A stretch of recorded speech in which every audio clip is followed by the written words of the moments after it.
Check, check. All right.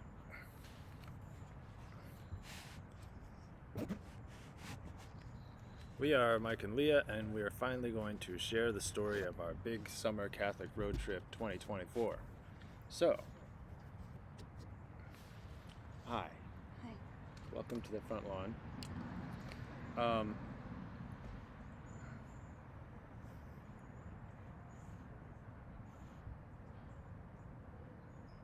So what did we do? Well, we left California on July 12th, and that was the feast day of Louis and Zélie Martin, Ooh, which was kind of neat. that is neat.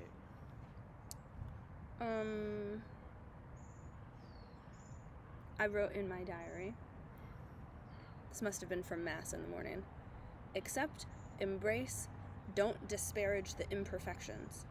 Let the pretenses fall away. Stop trying so hard and embrace the chaos. Bathe in grace and uncertainty. Be little. I don't remember what Mass was talking about, but I remember, I can tell from my handwriting, that we were going into the next part of Mass, and I was like trying to write it down because my handwriting got really big and sloppy. Be little. That's funny. It must have been good. All right. So we went to Tucson to see your folks. We drove to Tucson and stayed one night with my parents, and we had dinner with my sister. Oh, they came over, and we had dinner. A bit of chaos, one might say. Yeah. And then we drove on. The next couple days were kind of boring because we were driving through the desert, but it was a road trip. So, like, the next day, I think we were through New Mexico. Does that matter? I don't think so.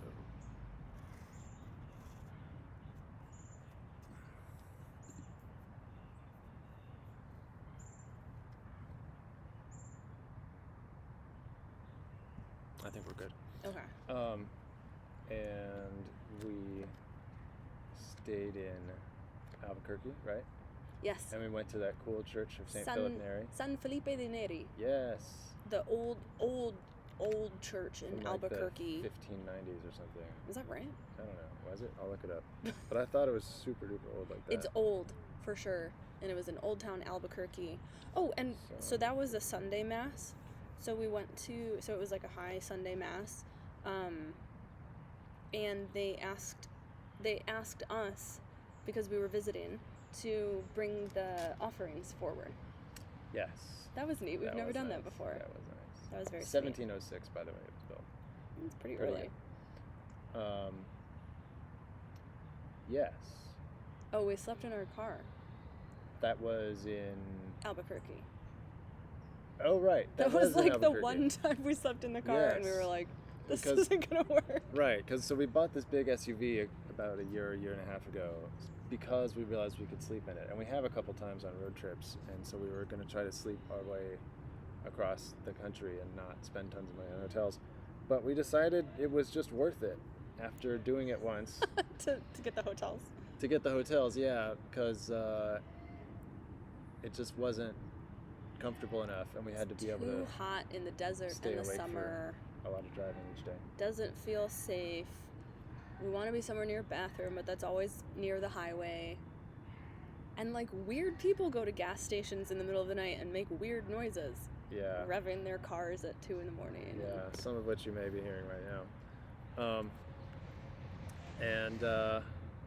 Yeah, so beautiful church at Albuquerque. We went to an awesome cafe there with some of the biggest pastries. Oh, it was a wonderul cafe. I think it was Yes. called the Roadrunner. Yeah, Cafe? Roadrunner Cafe. That sounds it was right. really lovely. It was great. And It was so good. And then we drove on. yes, and we went to Oklahoma City. City. Oh, but on this day, you woke up with a weird eye problem. Yes. Another reason we don't like sleeping in the car anymore.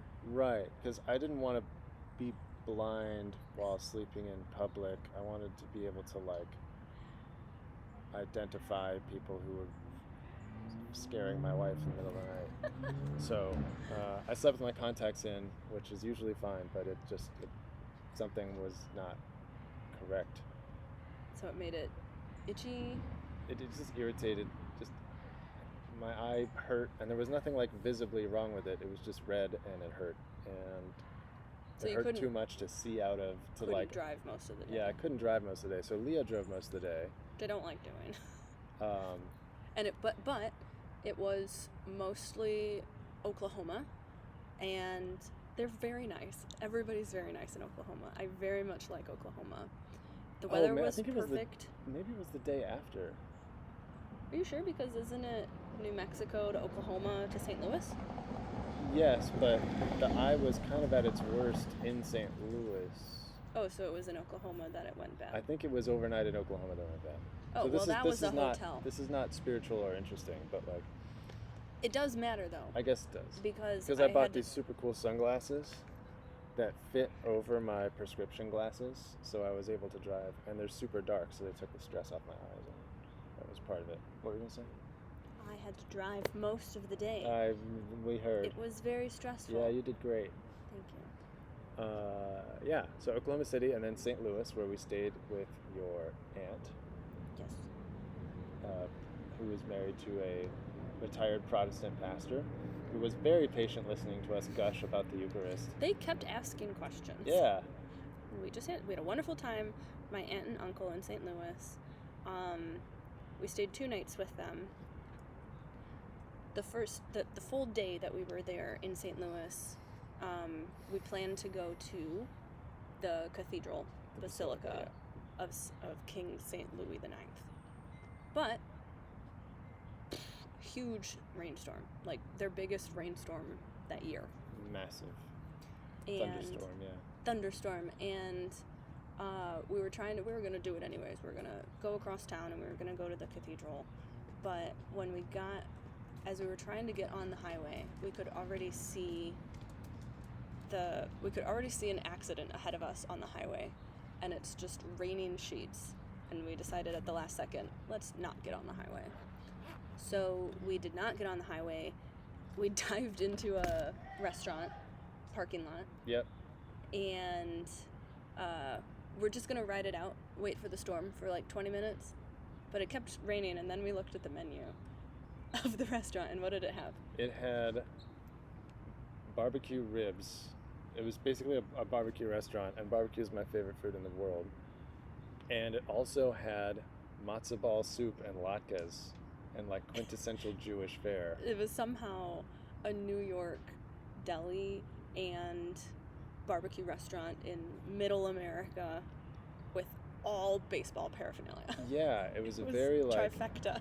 Yes, it was a restaurant designed for me, and you, because you love great. matzo ball soup and all that. And it was good. Yeah, And the so we ribs ate and there. the pretzel sticks were really good. Yep, and it was July 16th because it was the Feast of Our Lady of Mount Carmel. And we Yes. were sad about not being able to be at our parish for that. Right, our Carmelite parish. And so we left when the rain had died down somewhat, and we were going to wend our way to the basilica nonetheless, and Side streets. just taking side streets. And about 30 seconds after leaving the restaurant, we see a big, gateway on the side of the road that says Carmelite Monastery. So I'm like, welp. And we pull in, and it's like the big, beautiful Carmelite monastery in St. Louis. That St. Joseph, I apparently think. the sisters of the Sacred Heart Retreat House in Yes, Alhambra like descended from this splintered off from them, yeah. monastery in St. Louis. Yep. So we got to spend Our Lady of Mount Carmel in the presence of the Blessed Sacrament In their chapel. in the chapel of this gorgeous monastery. Because they had the Blessed Sacrament exposed Yeah. and quiet prayer Yep. and some really beautiful statues.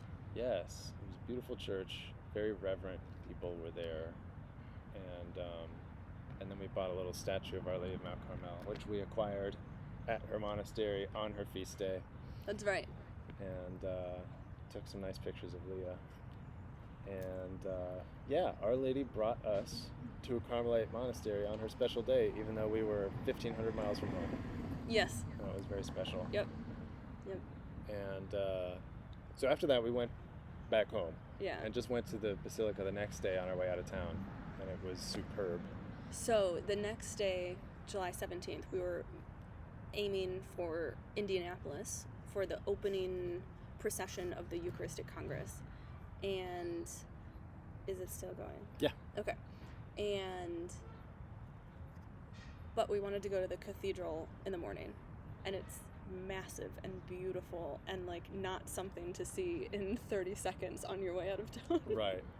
And I think we spent 3 hours there. We did go to mass, a Right. noon mass. Yep. That was pretty.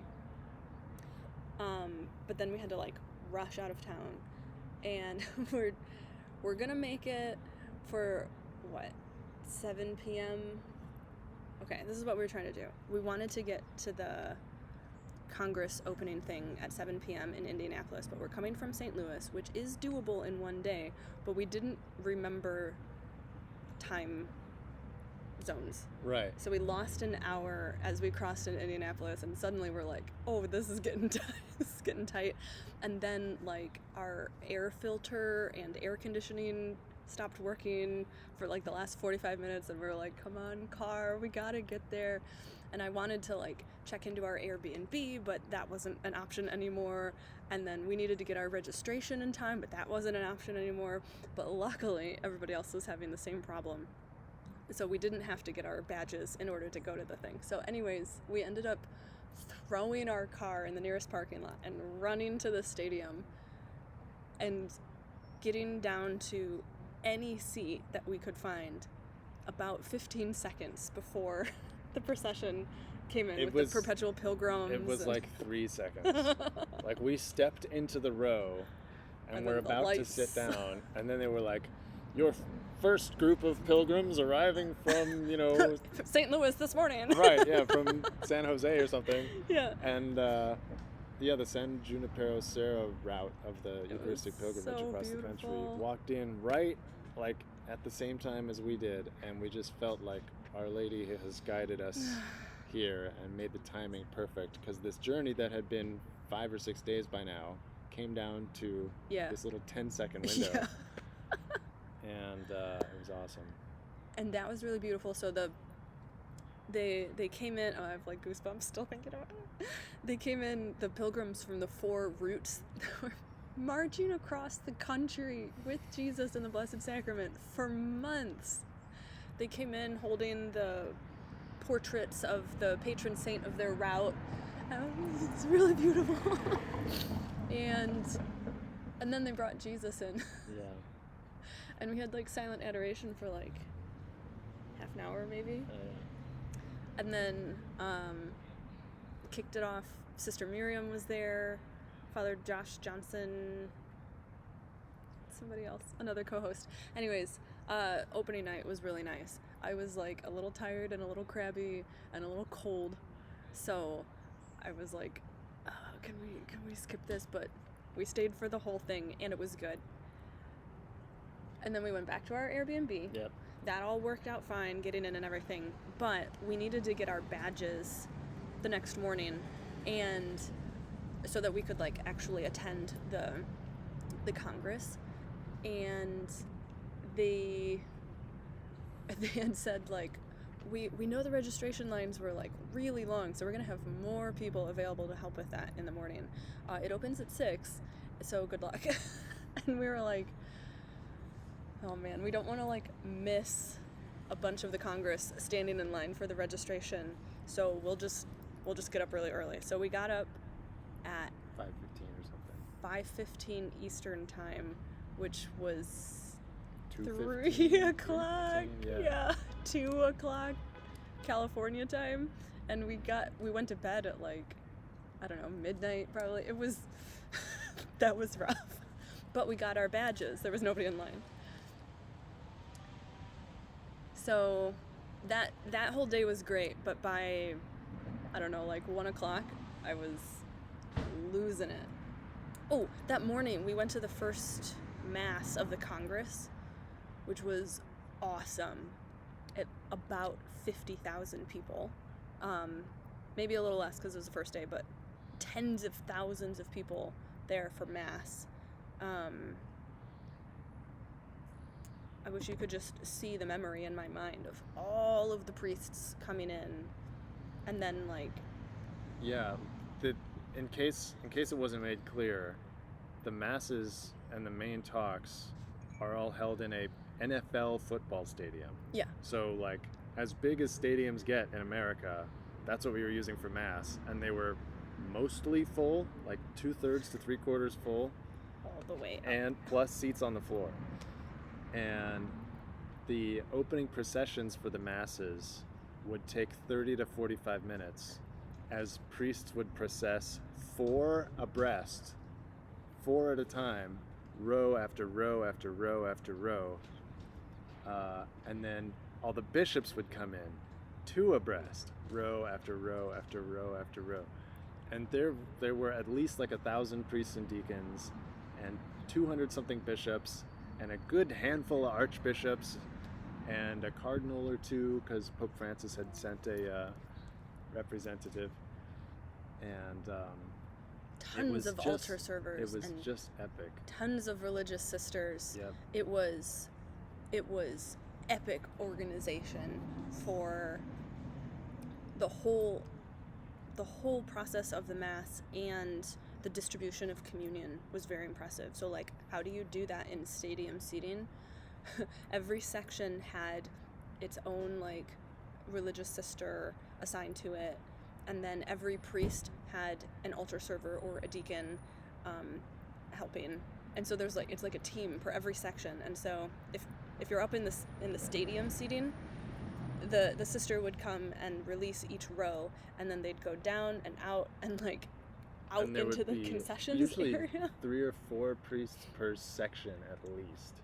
It was amazing. So you'd go out, you'd go into the concession area, you'd receive communion, and then you'd come back in, down the stairs, and back into your row. And it worked perfectly. They must have, I don't know how they planned it. I'd love to know how they like.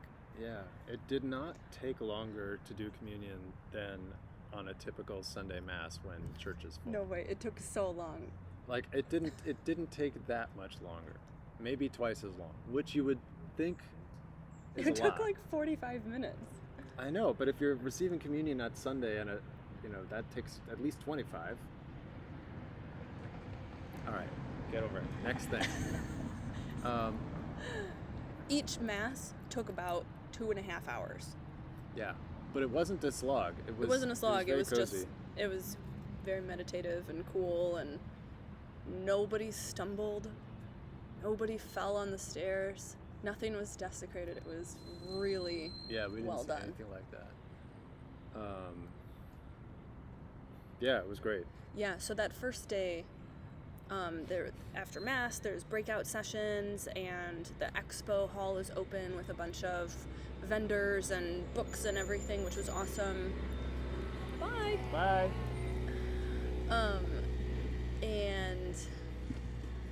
But I was so tired because we'd gotten up at like 2 a.m, and it was wild. So I was like, we have to go take a nap. We have to take a nap or I'm gonna combust. So we went and took a nap, and that was great. So we skipped like the whole middle part of the day, took a nap, and then we're okay.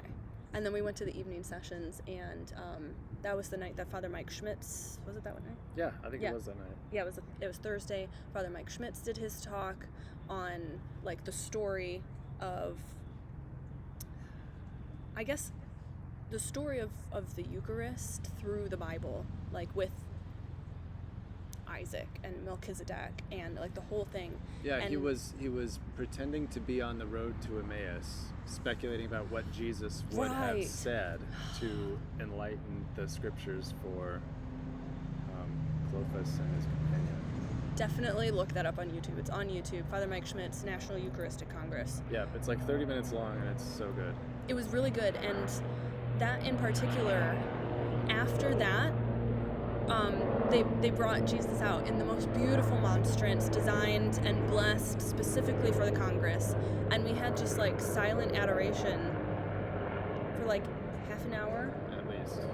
50,000 Catholics in stadium seating, kneeling in adoration, and I was this particular night was really great because, you know, we're new converts. We joined the church in 2023, and intellectually, I knew that this is the true presence of Jesus. But I didn't know what that meant. Yes, okay, this is Jesus. The miracles related to the Eucharist all clearly explain to me that this is, like, somehow Jesus. But I wanted to, like, get it. And Father Mike Schmidt's talk helped me intellectually understand more. And then during adoration, I felt like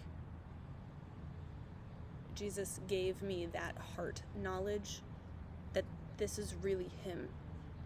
Even though he looks like bread in a monstrance pretty far away, somehow I understood that this is really him, that this is really the presence of God.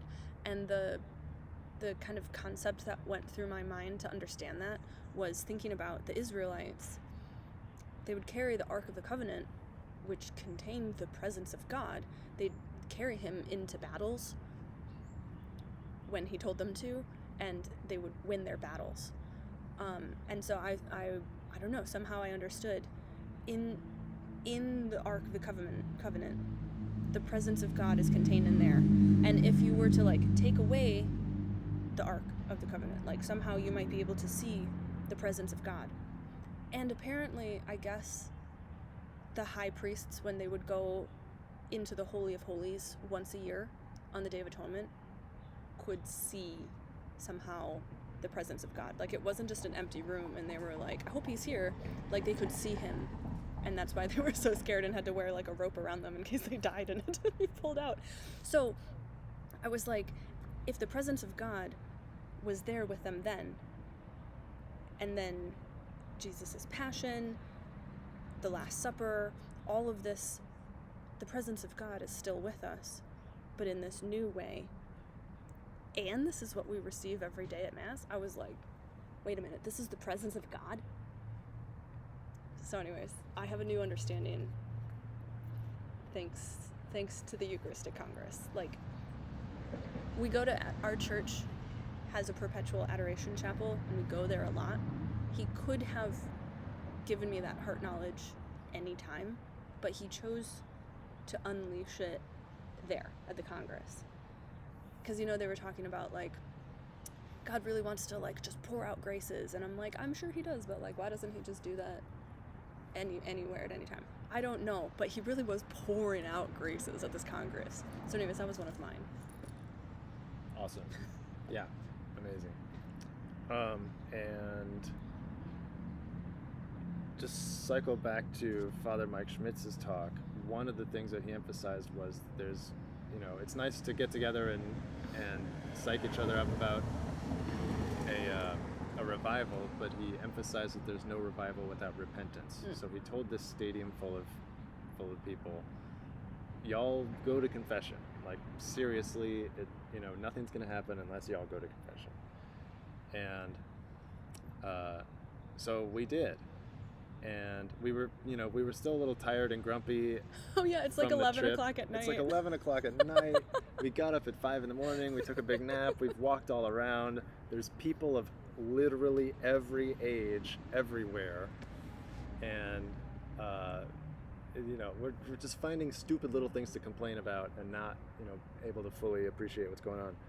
So we went to confession, and we both had really fruitful confessions. And, they had, like, this big ballroom with priests spaced about 20 feet apart from each other with chairs. Yeah, and they would send people into confession. There were, like, 40 confessions going on at a time, and they would just kind of cycle through. And as we came out of confession, felt way better. And then the whole rest of the Congress, we were not grumpy anymore. Like, we had to just clear something out. The whole trip, basically. Yeah, pretty much. And that was a grace. It was super grace. And what else happened? We'll maybe check. I had another grace that night. Yeah, go for it. That was a very big night. Yeah. One of my, like, core fears had been this fear that, like, I'm a burden. I'm a burden to you. I'm a burden whenever I ask for help. Therefore, I shouldn't ask for help. I should try to do everything on my own. And even fear that, like, I'm a burden to God. I should be able to do this by myself by now. But priests and saints and everybody are kind of constantly saying, like, you cannot do this on your own. Like, you have to be little. You have to ask for God's help. You have to be little Therese trying to climb up the stairs, but she just keeps falling, but she's gonna keep trying, and God's just gonna have pity on her and lift her up. Like Therese didn't feel like a burden to God, at least I guess after she learned all that. Anyways, so trying to not be a burden, one, puts a big burden on yourself, and two, you're still a burden anyways to other people. And so you're just kind of constantly stuck in this fear. Or you were kind of What? You were constantly stuck in this fear? I was constantly stuck in this fear of fearing that I'm a burden, trying not to be a burden, being a burden anyways, and then feeling bad about that. And really desperately wanting to be like, I'm not a burden, right? I'm not a burden. And I don't know how this came about, but I think it was during adoration. In fact, I probably wrote it down really messily in the stadium seating.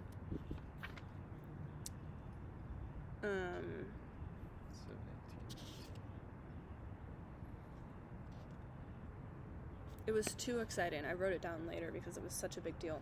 That the truth is, I am a burden, and it's okay. Like, that was the secret trick, the secret truth to solving that whole knot that I was tangled up in. The truth is, I am a burden, and it's okay. In fact, when I went to confession that night, and one of the things I was talking about was, like, this understanding of, like, he told me that I'm a burden, Jesus in the Eucharist told me that I'm a burden and it's okay. And I was explaining this, kind of like talking it out loud with the priest, and he was very excited and told me that this insight is basically my identity as a child of God. Like, that I had landed on my identity, which is so funny because my identity is burden. Which I was so afraid of. I was so afraid of that. But children are a gift from God and a bit of a burden. Like, it's not just floating on clouds. Like, it's a whole thing. So, like, if I'm a child of God and he really wants me, and, like, the proof is in the crucifixion and all of the things that he's done, he really wants me to be his child, then he knows that I'm going to be a bit of a burden, but it's a welcome burden. I am a burden, a welcome burden. And so then I was talking about, like, I don't want to be a burden to my husband, but I think I'm a burden. And the priest reminded me that that's basically our vocation. Our vocation as a married couple is to bear each other's burdens. And that's just the way that it is. And if you try to, like, not do that, I'm just coming up with this now, it deprives you. If I try to not be a burden to you, it deprives you of part of your vocation.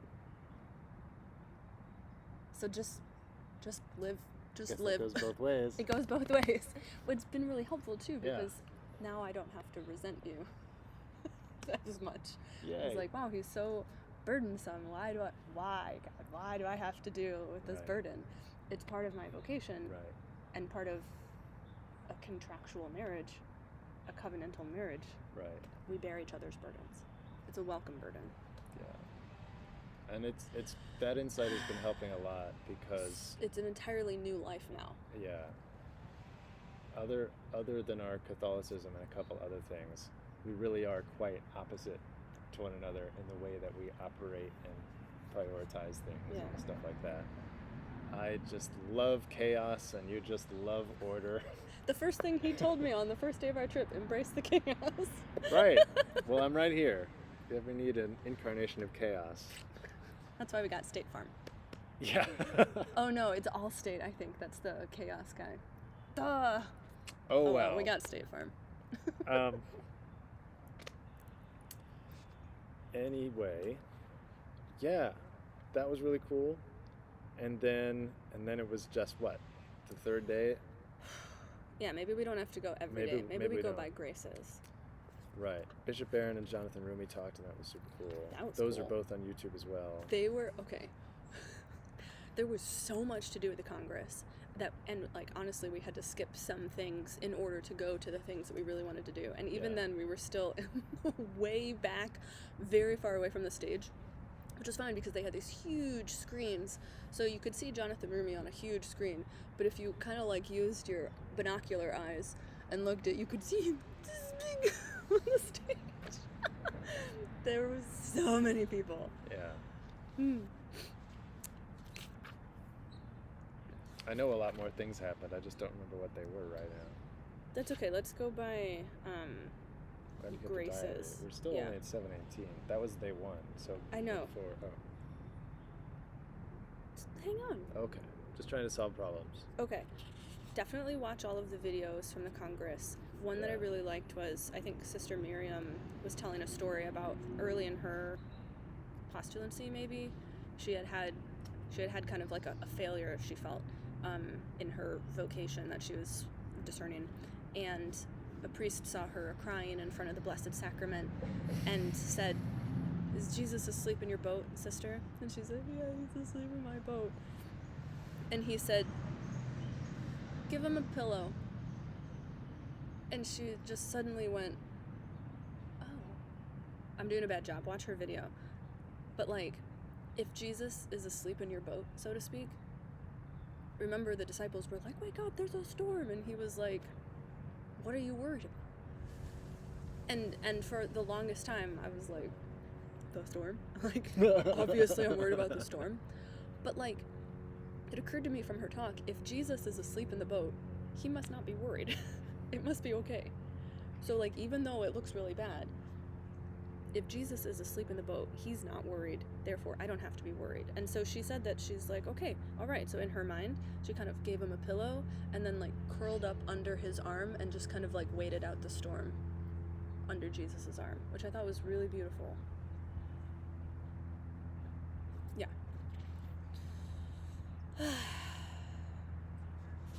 Okay. Oh, here it is. I am a burden. I can presume on my father's help.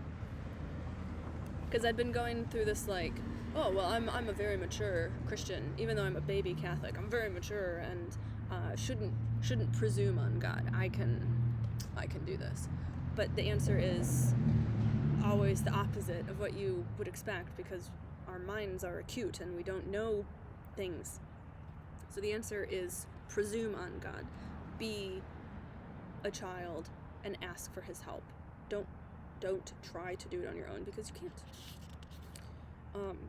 And then I have like 2 pages of frantic notes. There it is. From like Father Mike Schmitz. And I'll just show you real quick. I am a burden and I am wanted. That was a good night.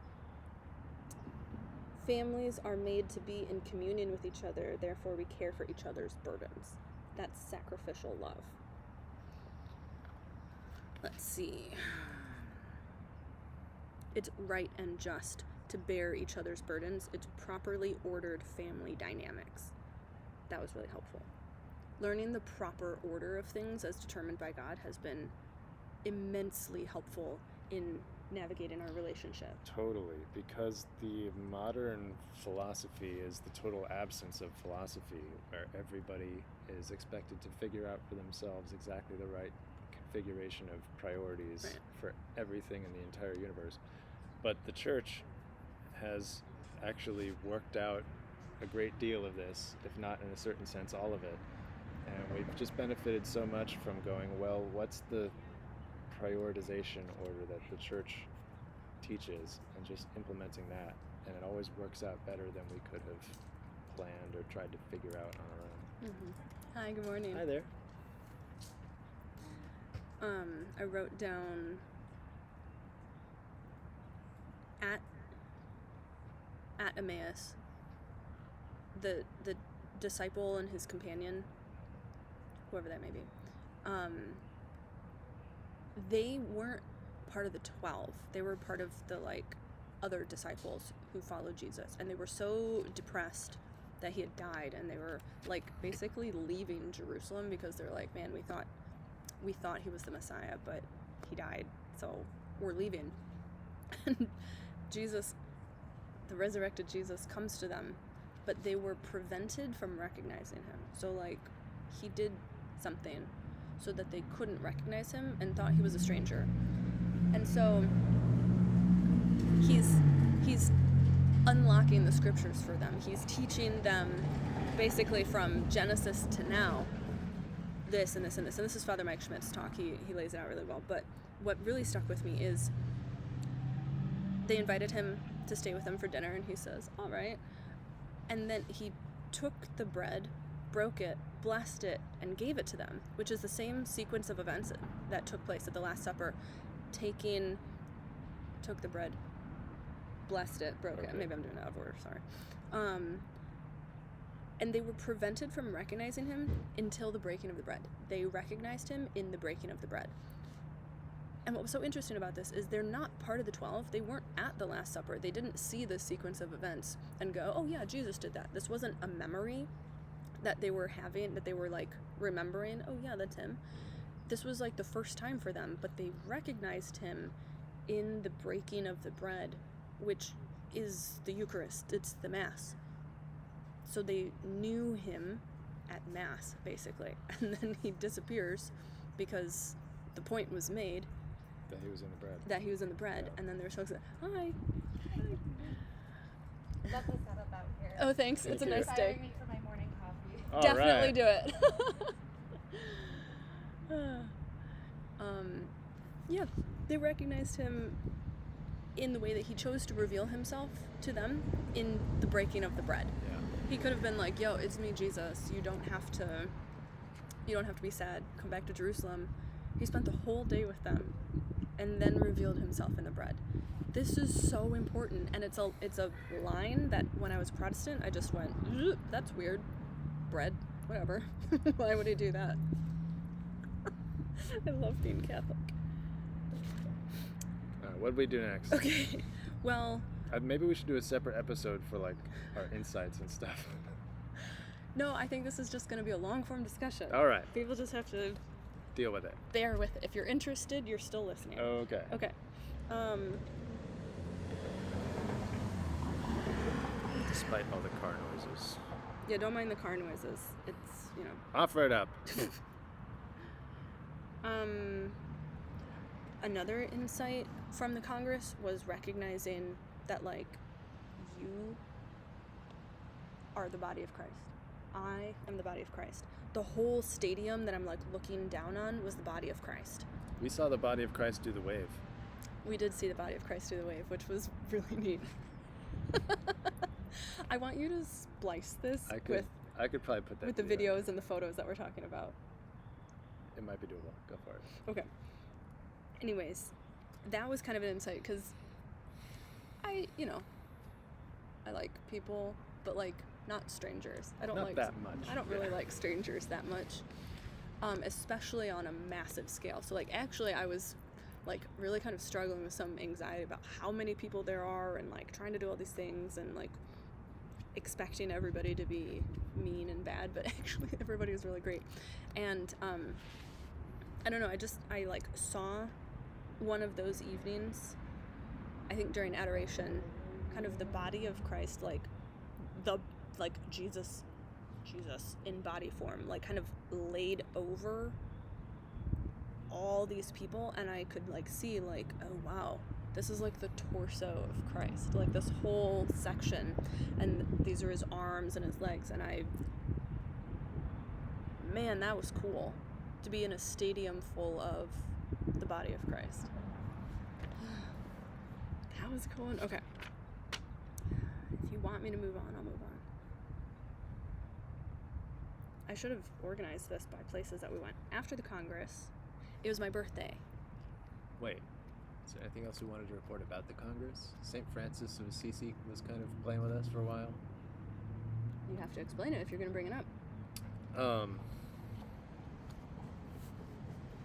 There was just like a 2-hour period where we would run into St. Francis of Assisi kind of coincidentally about every 12 minutes. There was a little bookshop We're in the expo part of the Congress. In the expo part of the Congress, there was a little bookshop, and I pulled a book down off the shelf that had nothing to do with St. Francis, and I opened it up, and there's a bookmark of St. Francis.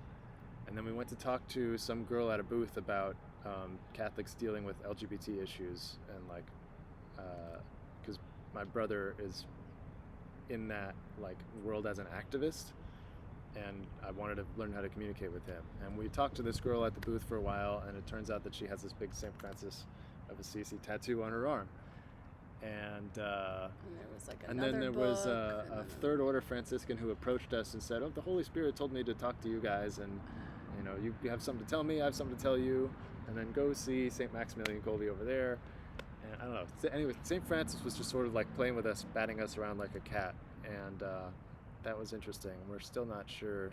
We're not sure where he's what the leading us, fulfillment of that but is. later in this conversation, we'll tell you maybe where it's going. Yeah, right. So that was interesting. And we saw some of the Sacred Heart sisters. We saw Sister Meredith Yes.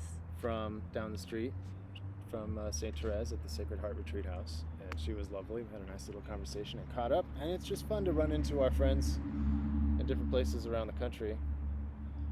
And go for it. Okay. What you got? We went to Ohio. Yes, right next door to Indiana. We so my birthday was July 22nd, the day after the Congress ended, and so we had a couple days before the next thing that was in New Jersey. So I wanted to go to Cedar Point for my birthday to kind of relive childhood. I grew up in Michigan, Mike grew up in Ohio. We're both familiar with Cedar Point. We hadn't been in decades. Yeah. So we wanted to do that. It wasn't as much fun as an adult because things feel different when you're older. It wasn't as much fun. And by things, we specifically mean roller coasters. Well, the things in your body, like your Right, head yeah. and your stomach. Anyways. Cedar Point is one of the best, if not the best, theme park for roller coasters in the world. And so they have the tallest, the fastest, the newest, the weirdest. And I could only handle 3, and by the end of the 3rd one, I was like, I'd like to go home to the hotel and lie down. That's just the stage of life that we're in right now. But there's nothing wrong with that. So anyway, so we're in Ohio, we're in Sandusky, and it's my birthday, so we want to go to Mass. I think it was a Monday. So we went to Holy Angels Catholic Church in Sandusky, Ohio. Small little parish, but like totally packed for a daily morning Mass. That was awesome. And it was a lovely little Mass. And then the church had like a lot of like full-size art, sacred art, like around it. And so a parishioner noticed us kind of admiring it and took us on a tour of the different rooms, kind of like an art museum. And that was really neat. We really enjoyed that. And he had personally organized. Yeah, he was this like the art museum. curator of Yeah, he had arranged for full-size reproductions of various sacred art pieces just for the which parish. we care about. Which we appreciate. It's a big yeah. part of our daily lives now. Yeah. And we stop in front of a wall that has the image of the face from the Shroud of Turin, and then the image of the face on Veronica's veil. And I like Jesus. I like looking at his face. I think it's awesome that the shroud is essentially a photograph. You can have a photograph of God, which is mind-blowing. And but we didn't know much about Veronica's veil, and he's explaining some things to us, and then we commented, oh yeah, we go to St. Therese Church, St. Therese of the Child Jesus and the Holy Face. And he goes, oh, you like St. Therese, huh? And so he pulls out of his pocket or something this booklet that he had been putting together on the Holy Face. Hi, good morning. Hi. Nice dogs. And basically he's explaining to us the Holy Face devotion, that, well, I don't want to try to explain the Holy Face devotion right now, but I'll give 2 sentences, I think. Sister Marie St. Pierre, a Carmelite nun from Tours, France, was chosen by God to advocate for the Holy Face devotion, which is in reparation for for sins committed against the first 3 commandments, which are directly about God and his divinity and his godness. And so it's basically blasphemy, it's profanation of the holy name, the holy day of Sunday and other holy days, and idolatry and atheism. So like all of these things that deny God's divinity or spit on it, basically. And so the Holy Face devotion is like basically the most important devotion because it's making reparations to the Godhead for crimes of humanity, our crimes and the rest of humanity's. And at first I'm thinking, oh great, another devotion. Like my dance card is full. I'm not really interested in this one. The image of the Holy Face on Veronica's veil, definitely look this up. But like it's not beautiful, and so I was like, I don't really want to look at that. I don't want this one. But Mike was like, thank you, this must be for me. Like you had been Yeah. So the night before, I had just been musing on how I have committed idolatry in my life. Not because I was like offering incense to Roman gods, but just because I placed other things and expectations that only God can fulfill on lesser things, on things that are not God, and like took that really far sometimes just out of human weakness. And I was thinking, man, how can I repair for that? Like reparations for idolatry was specifically on my mind. And the next day was Leah's birthday when we went to that mass, and it was July 22nd, which is St. Mary Magdalene's feast day, and she's one of the patronesses of penitence. Oh, right. And reparation. Right. So I'm already thinking, I'm receiving this devotion about reparation on the feast day of reparations. Okay, something else. Sorry. Okay, go ahead. At Mass, I said, it's my birthday, Lord. I would like to ask for birthday graces to flow through me to others. And I was thinking, like, give Mike a nice day, and, you know, and anything like that. But it just occurred to me that, like, the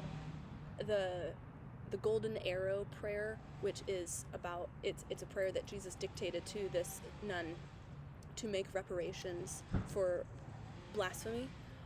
Its whole thing draws down graces on the person saying the prayer and pushes them out. That was a verb, to the whole world. So it was like he answered my prayer asking for graces to come through me on my birthday to the whole world. Totally. He gave us, God gave us through John at Holy Angels, the thing to answer literally everything that I'd been praying for. Definitely look at the Holy Face devotion. Yep, So, I had just been prepared for it, and then she had just prayed for it and didn't know it was going to land. Funny. And I read it right away and was just like ready to go. And I handed it to Leah and was like, you should read this. This is from God. Yeah. And I was like, you know, I'd been like, it's my birthday, why does Mike get the special thing, blah, blah, blah. Not really, but like, I didn't see like an obvious thing that day on my birthday, but I was like, this is clearly something. And so he hands it to me. He says, I think this is like a letter from God to us. And I said, well, in that case, I'll read it as such. So I tried to put aside my hesitancy at like another devotion and one that isn't beautiful and like visually appealing. And I'm reading this and I'm like, this is a letter from God. And like the front page of like this booklet that John had put together is the image from the Veil of Veronica with like the official stamp and everything. And I won't get into the whole history of it, but it's like the image for the devotion. And it looks like a postcard. Like it's got the stamp and it's got the picture. And I was like, he sent me a postcard on my birthday with the promises attached to the Holy Face devotion are everything that I've been praying for. This is interesting. At some point in the last month prior to that, I had seen an Instagram post with St. Alphonsus the Great. the 4 things that St. Alphonsus Liguori says that you should pray for. He's basically like, you don't need to pray for anything except these 4 things. The forgiveness of your sins, the love of God, the love of prayer, and final perseverance. And then I'd been adding on to that, and a happy death, because I want a happy death. So I'd been adding those things into my daily prayers. Forgiveness of my sins, our sins, the love of God, the love of prayer, final perseverance, and a happy death. And like, the promises attached to this devotion are the forgiveness of your sins, an increase for love of God, an increase for love of prayer, final perseverance, and Jesus will personally assist you at the hour of your death. And I was like, he's answering all of my prayers, and graces will come through you to others for the conversion of sinners. Like, this is the most important devotion you could possibly do. Yeah. And it came to me on my birthday. Yep. And there are promises beyond that as well that we just don't yeah. remember off the top of our heads, like the provision for all of your spiritual and material needs, conversion of sinners, and like just the graces for reparation. Definitely recommend it. Are just so good and so appropriate for this moment in time. In fact, everyone we tell about this tends to say, oh yeah, my other devout friend just recently brought this up. There's something going around. There's like a revival. There's going totally around. something moving about this right now. What a nice dog. And so yeah, the Holy Face devotion, we couldn't recommend higher at all. And we're not even done talking about all the ways that it popped up in our life over these few days. So that was we took a break in Ohio and then went to DC on our way to New Jersey. So like, I'm kind of having this realization of like, this is a postcard from God in Washington, DC. So the next day, the full day in Washington, DC, right, we went to the Basilica of Our Lady of the Immaculate Conception, the National Cathedral Basilica Shrine of Our Lady of the Immaculate Conception. That one. That was awesome. Yeah. So stupendously large. all of these side chapels dedicated to Mary under different titles and apparitions around the world. It was like touring the world in one cathedral. Yeah. And I hope you are just like splicing photos of all the different Marys that we saw. They were so beautiful. We went to Mass in the crypt. Yep. That was cool.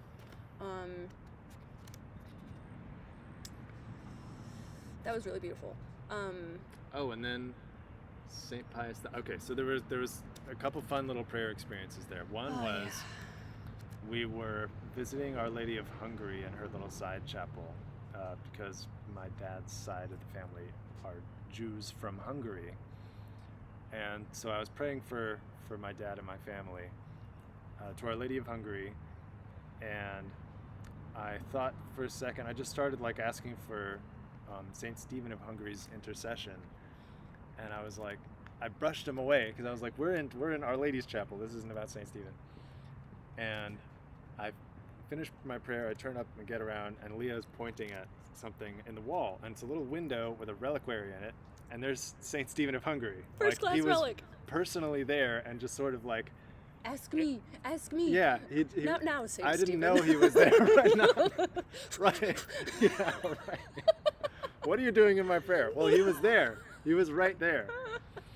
A first-class relic of Saint Stephen. And, that was neat. His face, I was like, look at this thing. And he's like, what? That was nice. And my brother's name is Stephen, so like there's an extra resonance there. That was cool. And then we, on our way out, like sometimes when I'm with a first-class relic, I will feel a special presence or a special little he has tap like a on the special shoulder. sensitivity for it. And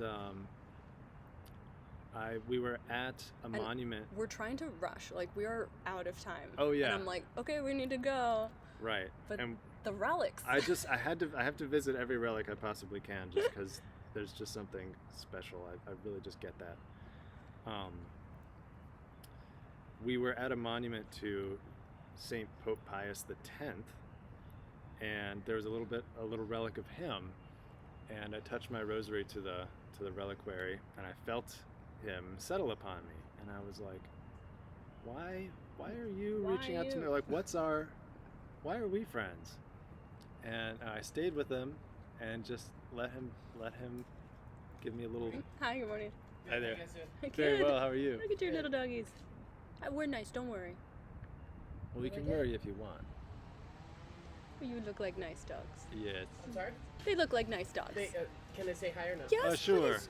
So that is Hello. Sophie. Sophie, hello. Hi Oh, there. you're a little sweetie. Oh, Yeah, she loves people. Oh, you Sparky do? is a little more skittish, but I know. Look at you. Those are good names, Sophie and Sparky. Oh yeah.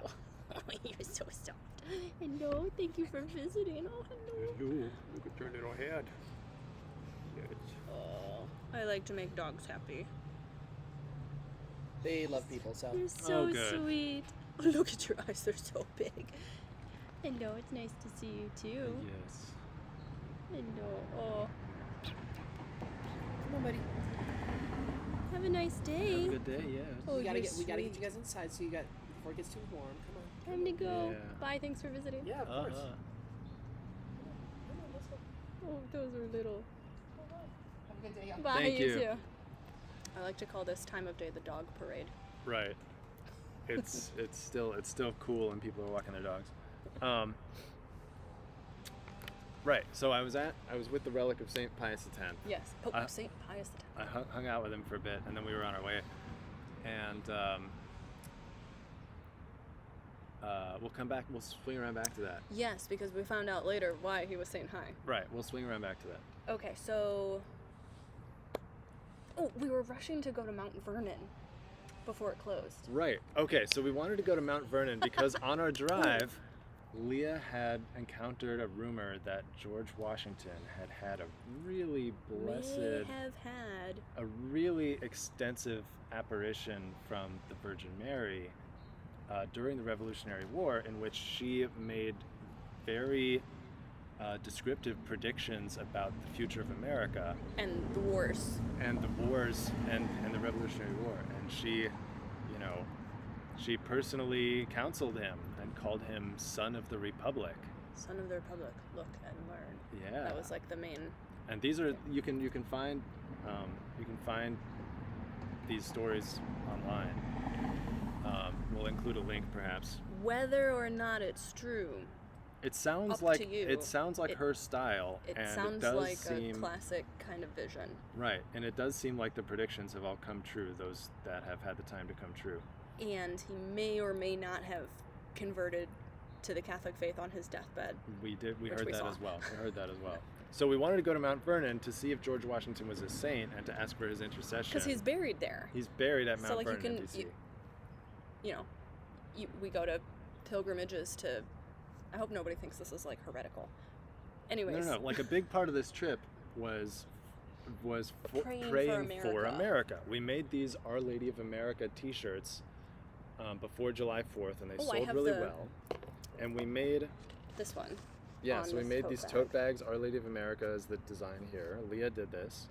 And we also Our Lady's printed one. out a little flag that we would literally take across America on the road trip and take pictures of on the road trip. And so, like, this was consciously about praying for our country and asking for Our Lady's intercession over it, especially for these, like, months pertaining to the election. Lead up to the election.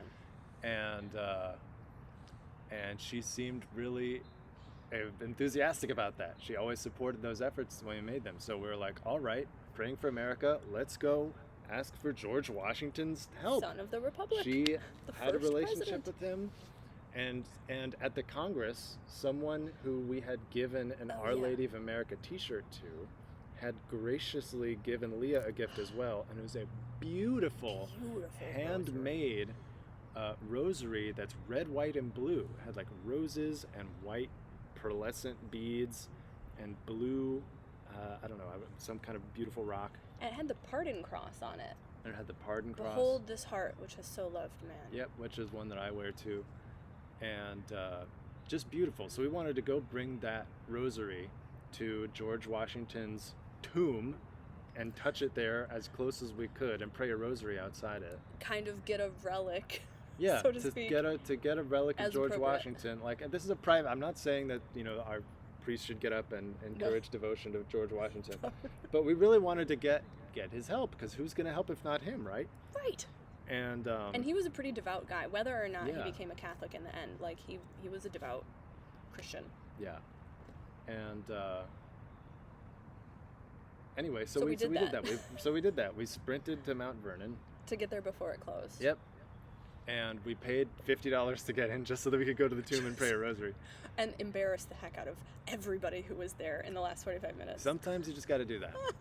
And then we had a lovely birthday meal Wait, at the Mount Vernon I want to restaurant. say the Okay. trick, because this was kind of a grace too, because Okay. I don't like drawing attention to myself, and like Mike tends to draw attention to himself, just like, you know, things that he does. So I've had to kind of just learn to like deal with it, but it's really painful sometimes.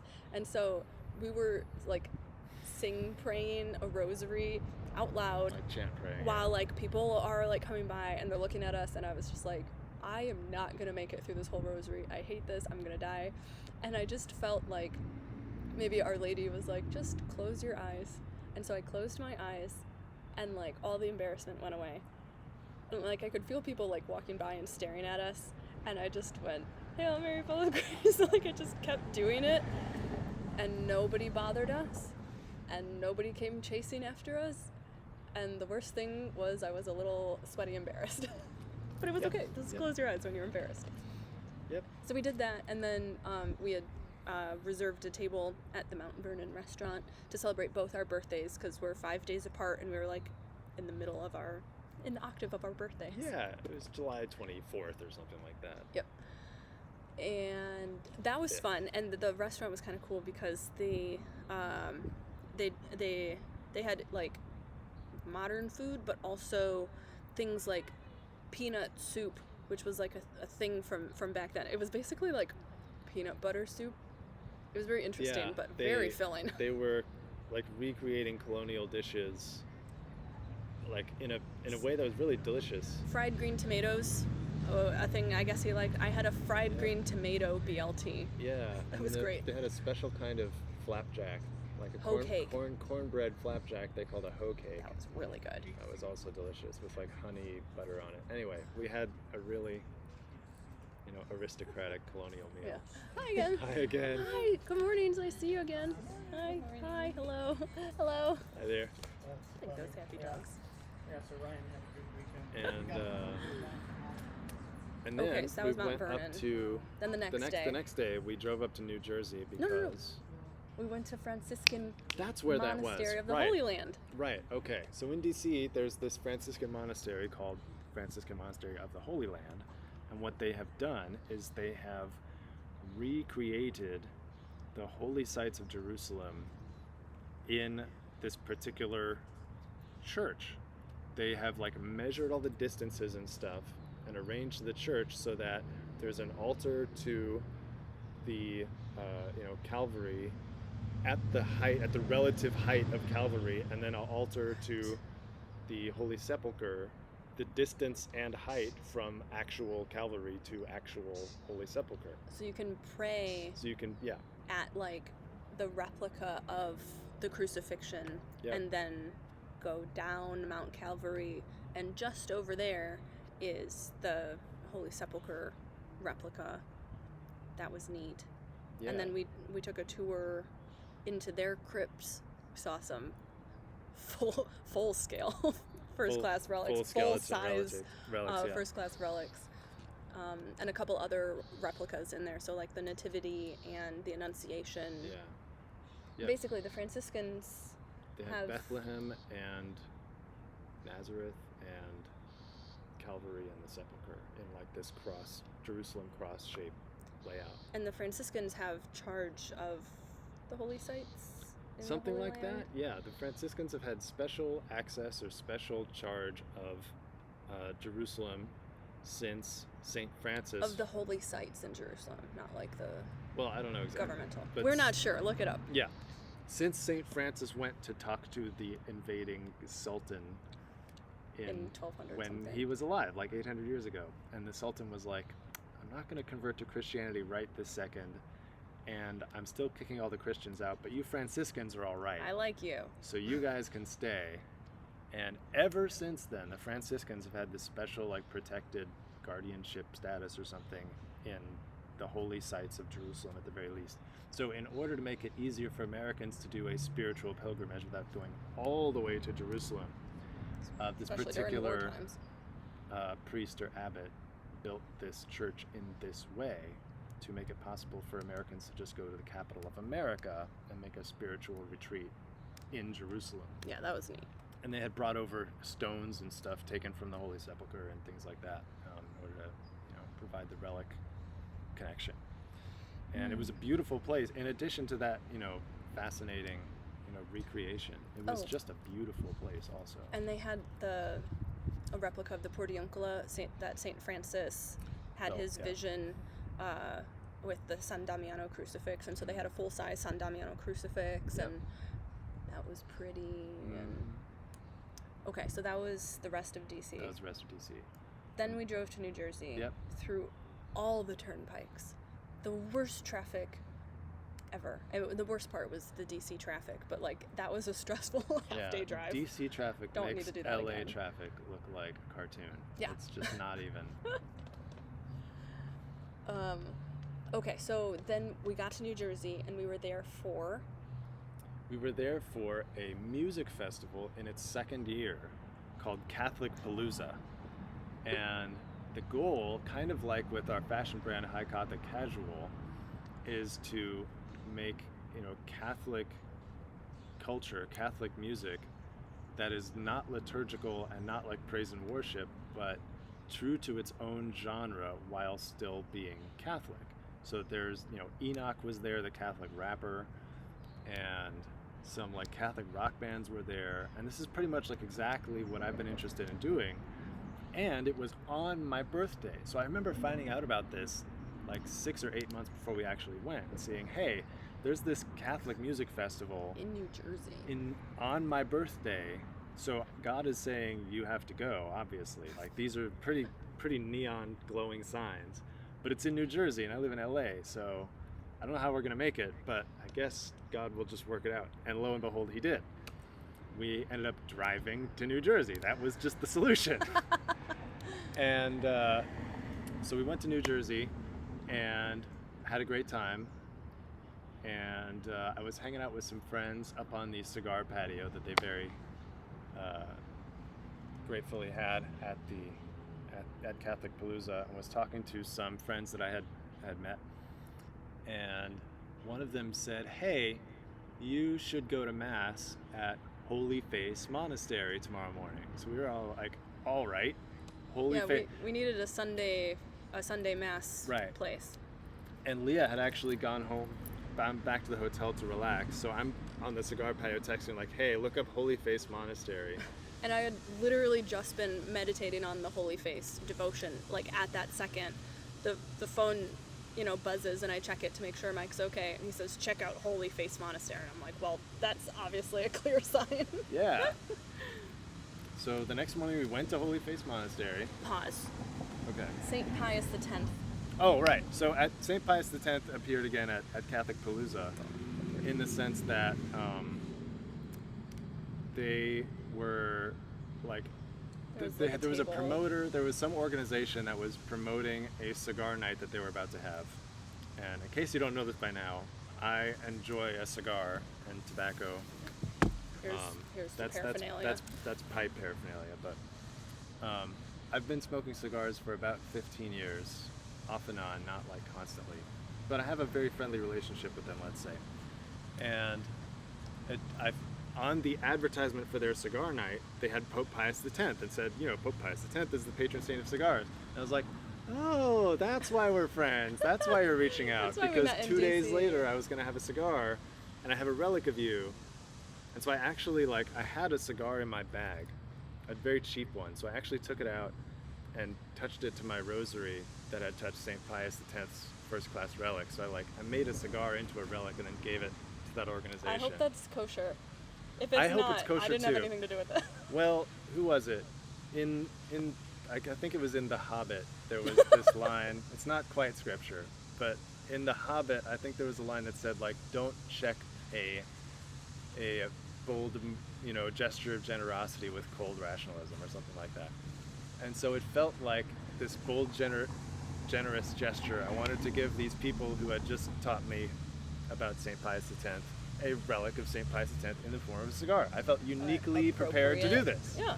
And so I did that, and they were very polite about it. They didn't seem thrilled, but they were polite about it. Oh, really? Well, whatever. I don't know. Maybe they were just wrong. Maybe they felt weird. Probably, but it's their problem. These now. are the types of things that I just learned to go, well, Mike's doing something. I'm not going to worry about it. I just don't think it's worth worrying. That anyway. Okay, So that was St. Pius X. And that was so Holy Face Monastery. Right. How much do you want to talk about this? Maybe just the gift shop. Yeah, just 4 or 5 minutes here. Yeah. So the gift shop, Holy Face Monastery. We had a lovely mass. We met the gift shop owners, and they took us on a tour of the property. And they have a beautiful little shrine to Saint Therese that they built.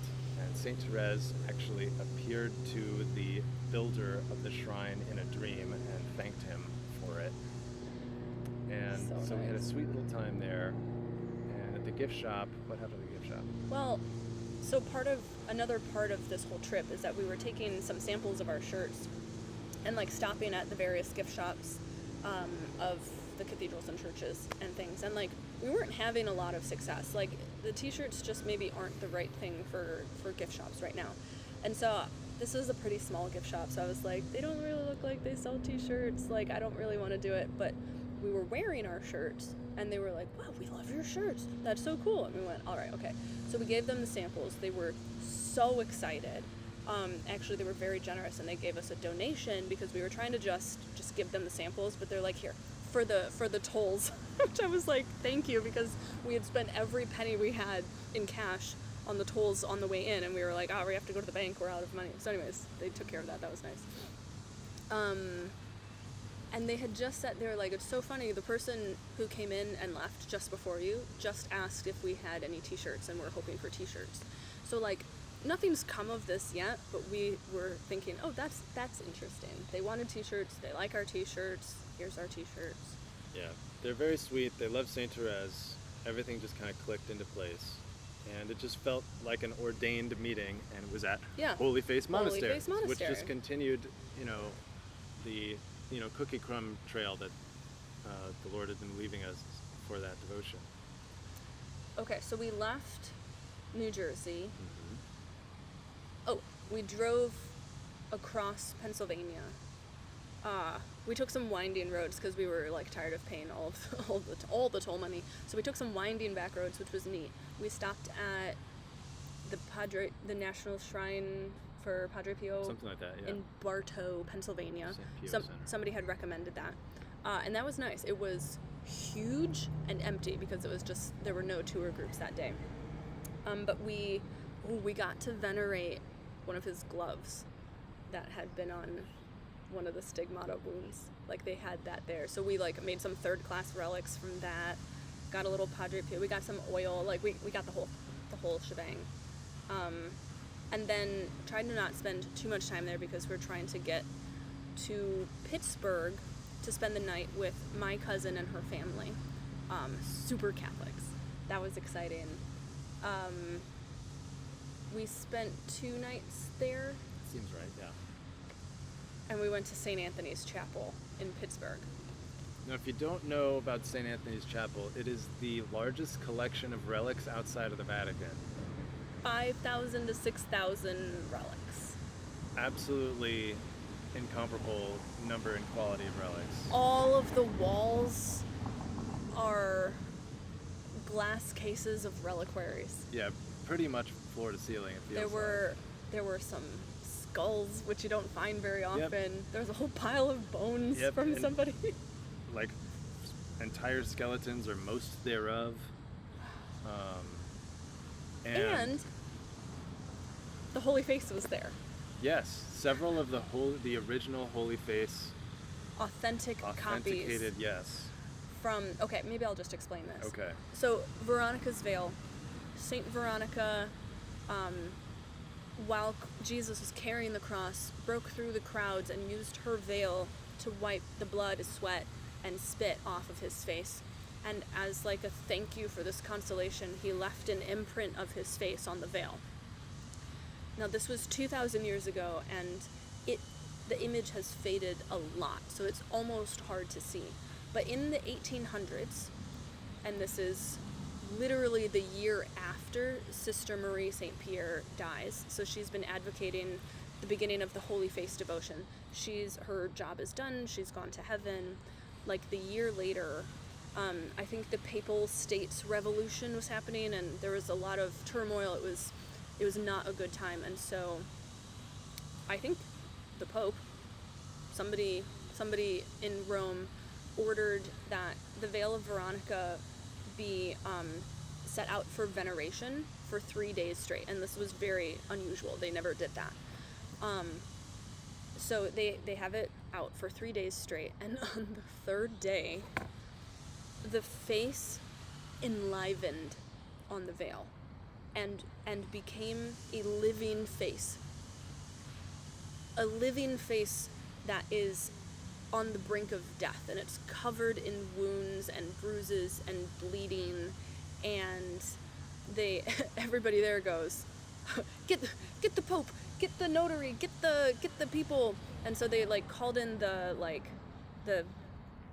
notary, whoever's in charge of like documenting miracles, and so he runs over and he goes, yes, this is definitely happening at this time on this day, this is what it looks like. And they brought in all these sketch artists to draw it out, because they didn't have photographs at this time, to draw it out exactly as they saw it. And so for 3 hours on the third day of the veneration of the veil, the holy face was enlivened on it. So they all of these authentic copies, drawings of the image, were stamped basically by the Vatican and touched to the veil, to the spear of Longinus that pierced our Lord, and to the relics of the true cross. So these authentic copies are legitimate relics in their own part, and are authentic copies of the face. So these are like a little hard to come by these days, but St. Anthony's Chapel had 2 actually. Yeah. Right up there by the altar. Yep. So that was really cool. Yep. And I mentioned earlier being a big fan of relics, and so I was almost literally in heaven, surrounded by all our heavenly friends. I could feel them, and I don't normally feel, I'm not very sensitive to relics, but in there I felt the weightiness of glory, I think. Yeah. Yeah, it was just incredible. It was so cool that we had to go back the next day. Like we hadn't planned to, but we only had an hour at the chapel, and that was not enough time. So the next day we said goodbye to my cousin, and we're heading to Steubenville, but decided to spend 3 hours at St. Anthony's Chapel again. That was great. So we spent 2 days at St. Anthony's Chapel. We'll come back to St. Anthony's Chapel. Okay. Wait. Will we? Is there something else that we want to say that's it? Yes, we will. When we talk about Ohio, we'll explain why we'll come back to St. Anthony's Chapel. Okay, but first I want to mention that St. Anthony's Chapel has a catalog of all the relics that they have there, because There's so many. There's so many, and if you don't look at the catalog, the only way to identify them is by deciphering centuries-old Latin terms for Faded pen markings. And it's all written a little bit, differently, because in Italian or in Latin. Oh, and German. And German, like all the names aren't quite what they would be in English. So even if you can read the writing, you have to translate. All right, this is Italian, so this actually is St. John the Baptist, not like this thing you've never seen before. And then there'll be little designations as to what the relic actually is, like XOSS.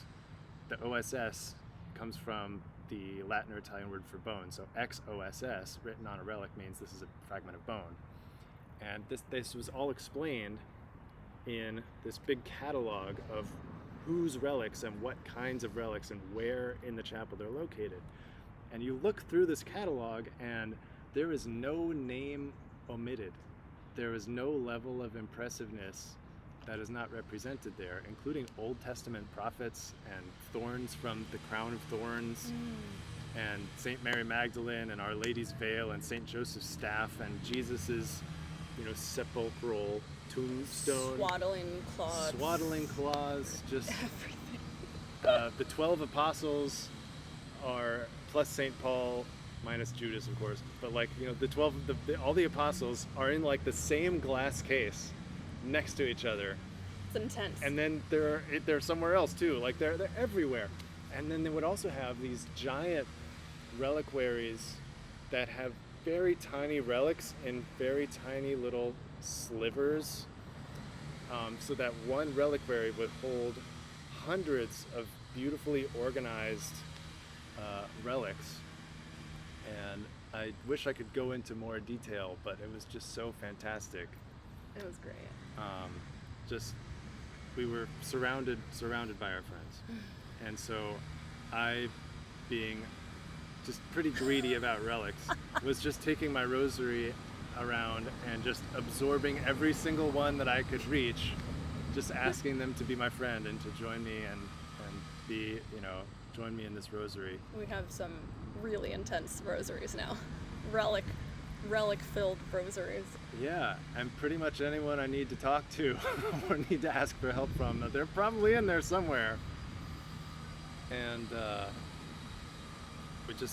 I just had a glorious time. We both did, really. And Leah was the patient, meditative one who was sitting there just taking it in. And I was like, gimme. It was a little frenetic. I'm not proud of it, but I justify it by saying, Saint Therese would say, I choose everything. She wanted everything, and so just because I couldn't restrain myself, I count on Saint Therese to at least make me look better.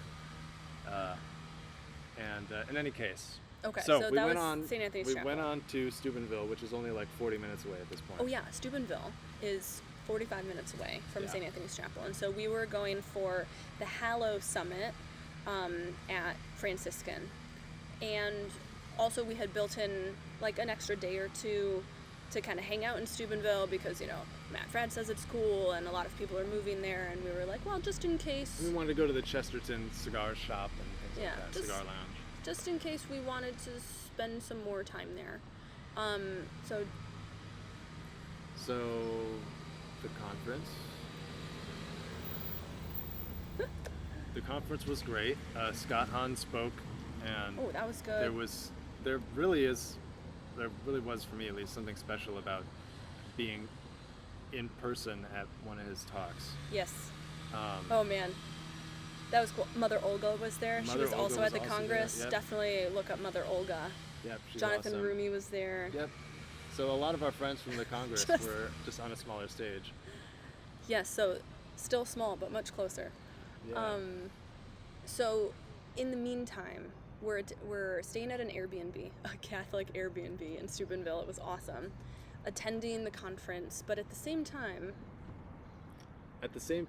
we're playfully shopping for houses that we might buy because we, as we mentioned, are both from the Midwest. I am from Ohio, and the climate and just general vibe, the greenness of everything that grows there in the summer just felt very homey and wholesome and beautiful and peaceful. And so we really wanted to entertain the idea of moving there if we could find something that we really liked, that we could afford, and that would, put us in this little Catholic town.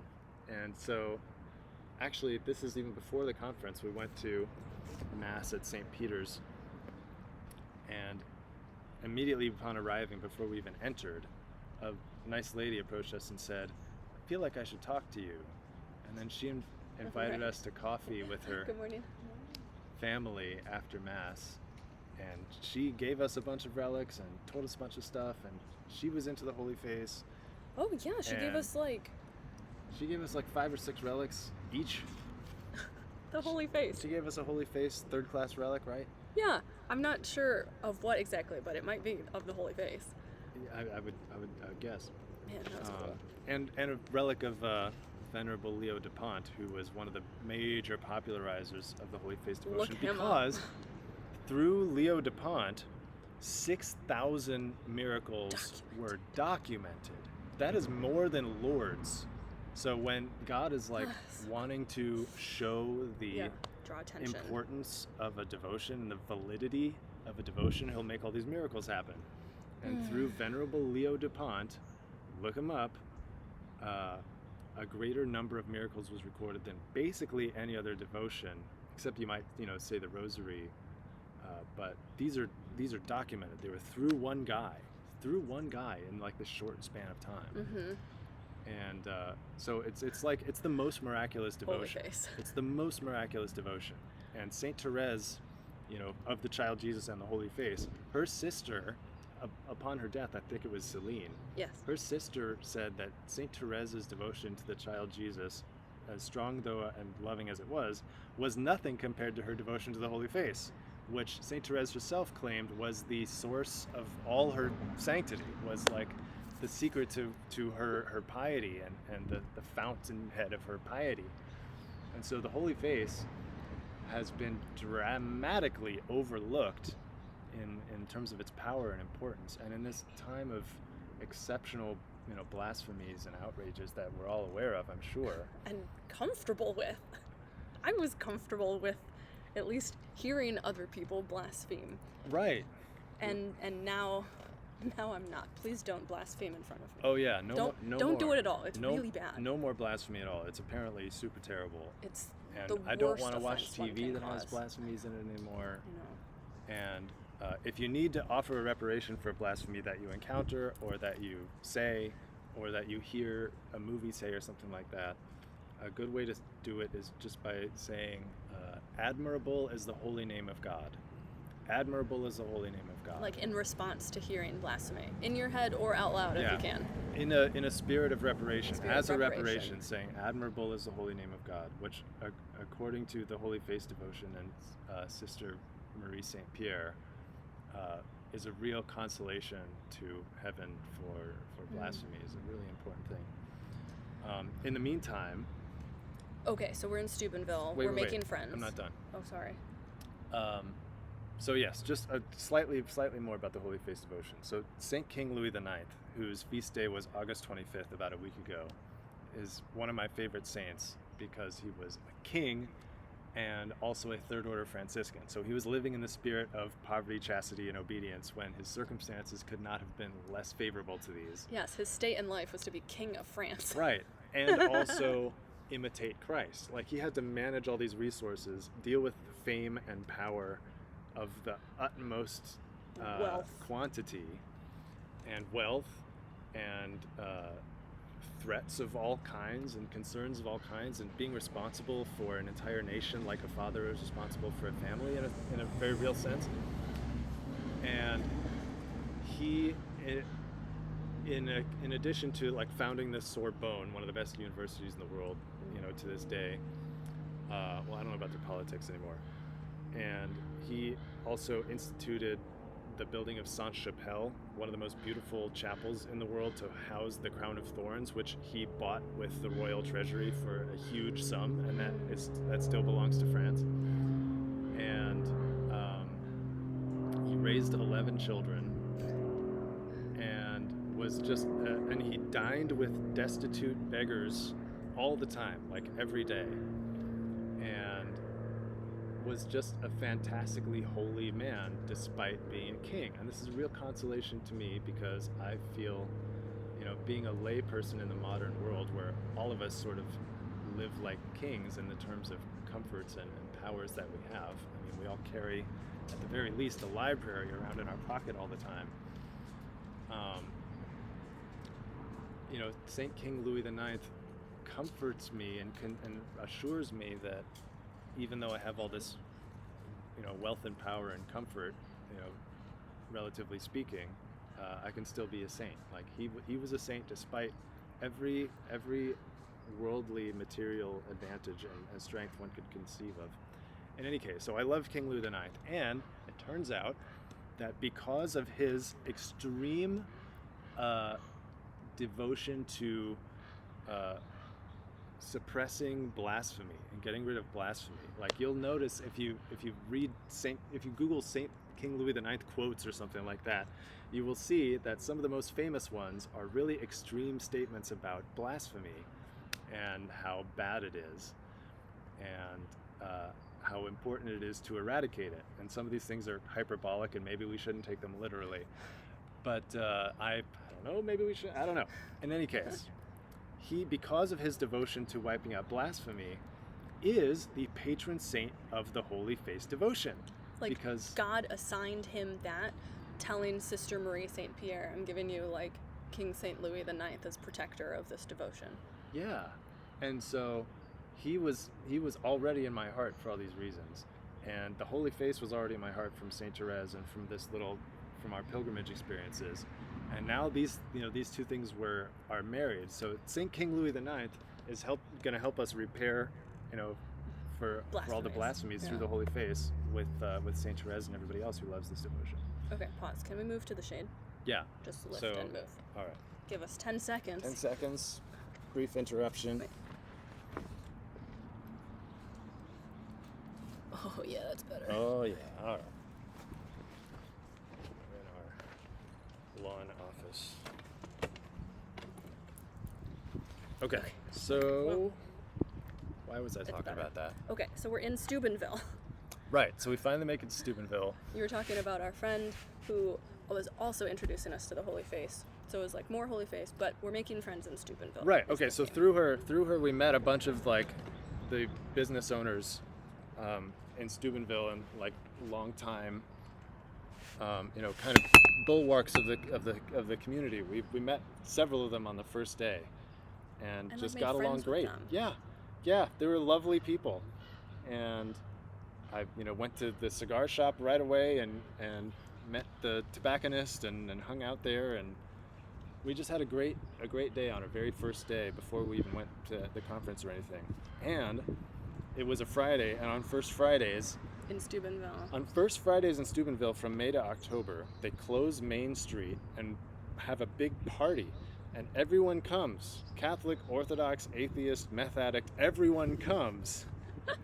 And concerts and yeah, vendors they and just hanging out. there are bands and vendors and like a little farmer's market kind of a thing. Monthly festival. Yeah, it's like a monthly festival, and the whole town, everyone comes together and just has a fun time. And it's a First Fridays. It's associated with First Fridays. So Okay, so yeah, we're shopping for houses. so we're shopping for houses, and we found one. We picked one. We picked one, and we called a realtor, and he showed us the one we picked actually wasn't available, but we called a Found a better one. a realtor, and he showed us some houses, and we found a better one, and we bought it. closing on We're it buying tomorrow. it. We're closing on it tomorrow.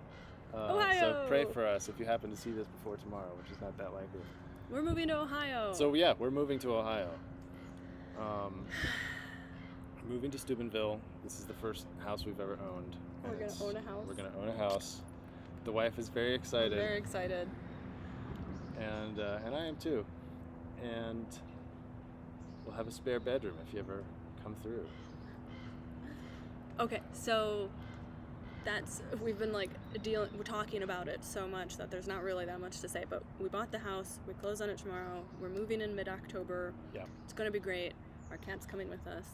We're gonna miss St. Therese Parish. We're gonna miss our friends, tremendously. and Mike's side of the family is here. Yeah. But my family in Pittsburgh and my family in Michigan are gonna be closer, so like that'll be really nice.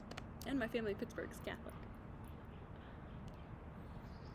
Yeah, so that's kind of the culmination of the trip, is that it brought us into this new phase of life where we're going to be homeowners in a Catholic And town. So we still don't really know what St. Francis wants of us, but it hasn't escaped us that we're moving to next door to Franciscan University. Yeah. Like that's worth noting. And the campus has a portiuncula, and the San Damiano crucifixes are everywhere, and stuff. So there's that. So we actually extended our stay in Steubenville for a couple more days and just had like a nice kind of living experience while we got the house purchase going. And then we drove home. We stopped in St. Louis again to see my aunt and uncle on the way. And then we stopped in Tucson for a couple of days to like rest. And then we got home.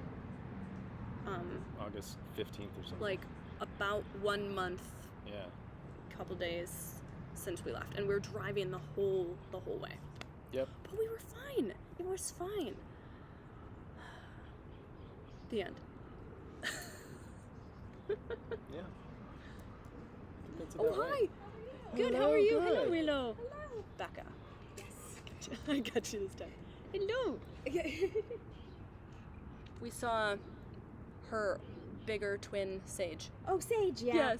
Yep. Hello. Yeah, You oh. are littler. I know but they're the exact same color, and when she I has know. her coat and everything. I they- know. they We were look like, the same dog. Yeah. are you walking Willow? And he's like, oh no, this is Sage. Willow's much smaller. And I was like, they all know each other. Yes. This is nice. Hello, sweetie. And then his I don't know if it's daughter or granddaughter walks her dog with Sage sometimes, and his name's Oh. Willie Nelson, and he also has the same color. They Oh. all Different breed. they do look like Willie Nelson. We're gonna look out for all of you. Oh, you're Yeah, so just look at your little little. guitar. Yes. Are you having a nice What's your morning? shirt from? Oh, it's St. Vincent. It's she's a musician. Oh, cool. All right. Yeah, I just went to see her at the Greek. Oh, right on. Yeah, it was fun. Excellent. It's like the Hollywood Bowl, but nicer because it's smaller. Yeah, I've been there once or twice. Great. Yeah, I enjoyed it. Yeah. Great place. It is a good place. Yeah, that's awesome. Kind of forgot how I had only been there one other time before, Yeah. and I was like, oh yeah, I remember this. I really liked this. Why Yeah. don't I come here more often? That's you know? awesome. What a nice little dog you are. Yes. So friendly. I like that she just freezes. I know. It's like, do you like the pets? Do you, do you, That do you happened. Getting kind of a nervous. That Yeah. happened vibe. the other day. The dog parade. Somebody's dog. Oh, it was really beautiful. I don't remember what it was, but Oh yeah. he was walking by and we're like, "Oh, you're so pretty," and he froze. The dog. And the owner was like, "Come on," and the dog was like, I don't know what to do with this. he's like giving us the side eye, and we're like, "It's okay, you can go." And he's Yeah, the dog was like traumatized just by being visually Noticed, yeah. admired. Yeah. Have you met this dog? It's just the weirdest thing. What It's Blue one of eyes, those with like gray the with weird black blue eyes. spots. It's like a Oh, husky Really mix, beautiful but looking smaller. dog. Yeah. Bowie? I don't know. We He was didn't- too frozen. We couldn't interact. It was with too him. nervous to tell us Was, its was name. a woman walking it? It was an Asian man, I believe. Oh, I yeah. don't know. He didn't want to interact with us, the dog. Anyways, it was funny. I have met like one blue eye, one Ah, brown eye. yeah, we've dog. seen that dog. No, it's Is not. that, did you Yeah, have it was that it one? was Was it was that- in the ground. Yeah, no, I've seen that before, but Yeah, and The and big it kind of husky? looks like a mini little husky, but I don't think that's the I don't dog, know. 'cause There's a lot normally of a woman's dogs. walking it. And, sweet. but I think she Yeah. moved to Portland. Oh. Oh, our neighbor moved to Portland. is it this dog? It's Is it a really pretty dog I don't know. with bright Husky left? eyes? It was like a small one. Oh, small husky. Yeah. I think There's a that's big husky with mismatched eyes Oh, really? who is really intense and seems really nice, but one time I was like, "Oh, hello." And he's like, "Yes, you can pet her." So I'm petting her, and then she put her paws up here right in my face and growled at me, and I was like, Oh, "Oh no." And he's I'm like, "She's good." never done that before." And I was like, "Bye." I don't need to know more about that. No. Damn, crazy. Oh, you're nice. Okay, Willow. Come on. And she's like, I could just lay here. I know and you like bask this with you." spot. Yeah, she does. She's a sunspot dog. She's more like a cat than a dog. Oh if I'm yes, honest. she seems like a nice kitty. You're a good dog. Come on. There's a guy coming Yeah, with a bigger dog with a probably. bigger dog. Yeah, let's go. Oh, she says okay. Good idea. It's nice seeing you. Have a great day. See you Bye, later. too. Thank you. Oh, little Willow. We're still going. The dog parade. So that's all. Yeah. Let's say goodbye. Okay. goodbye. It's been a good 90 minutes. I hope you've enjoyed this. Thank you for tolerating the car noises. Please pray for us. We'll pray for you, and we'll be in touch. That's God a bless. regular husky.